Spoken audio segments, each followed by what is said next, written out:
Okay, besties. Grab your tea and sit down because this one is wild and we have a lot to cover.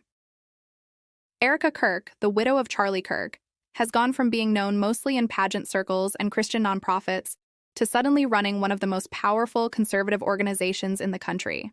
Her story has everything, from glamour to tragedy to forgiveness to power, and the gossip around her just keeps getting hotter. So let us dive all the way in because this teapot is boiling over. Erika Kirk was not exactly a household name before all of this, but she was definitely building her brand. She grew up with a strong faith background and leaned into the pageant world early on. If you have seen her past work, you know she had that polished image from the beginning.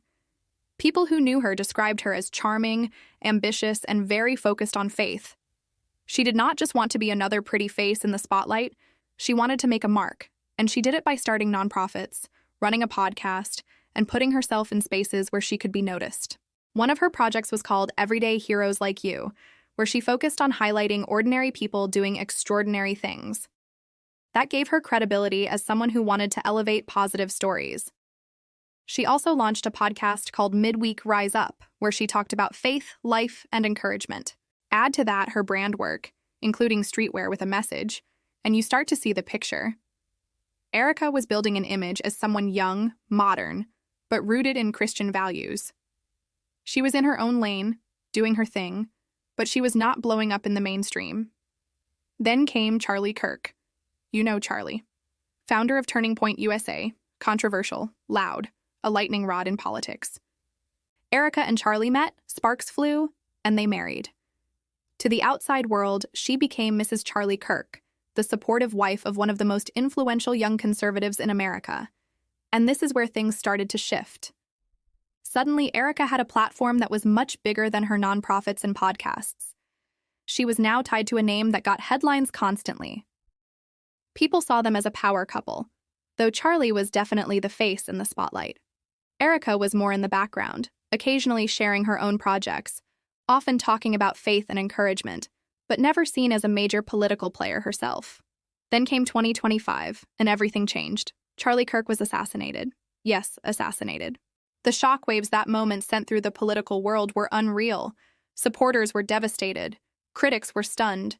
And suddenly, Erika was standing alone in a spotlight she did not ask for. The gossip started immediately. Who is Erika Kirk? How would she respond? Would she disappear into private life or step forward? At the memorial service, Erika stepped up to the podium, and what she said blew everyone away. She forgave the man accused of killing her husband. Publicly, on stage, in front of everyone. People in the room were stunned. Supporters were crying. Critics were confused. The internet exploded.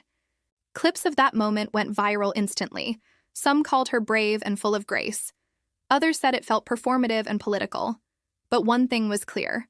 Erika Kirk had gone from background figure to headline name overnight. The reactions were intense. On one side, people praised her as an icon of faith, someone who was truly walking the walk of forgiveness.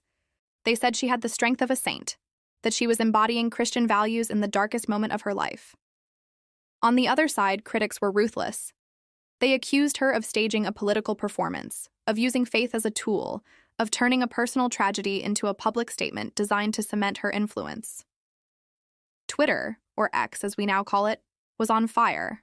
Memes, debates, long threads of people dissecting her every word. The gossip mill was not just turning, it was breaking down from overheating. And then, just when the internet was still buzzing from her speech, the plot twist dropped. Less than a week later, Erika Kirk was named the new chief executive officer of Turning Point USA. Yes, the grieving widow was suddenly running the entire organization her husband had founded. From pageant queen and nonprofit leader to the head of one of the most powerful conservative movements in the country, practically overnight. People could not believe it. The gossip level went from hot to scorching. Supporters said it was destiny, that Erika had the heart, the values, and the faith to carry Charlie's mission forward. They claimed she was the perfect person to honor his legacy and lead the next chapter of the movement. But of course, the critics came for her hard. They said this was all orchestrated, that Erika had been groomed for this role, that the memorial forgiveness moment was not just about faith, but about softening her image before stepping into leadership. The theories started flying. Was she pushed into the role? Did she want it? Was this about keeping the Kirk name alive in politics?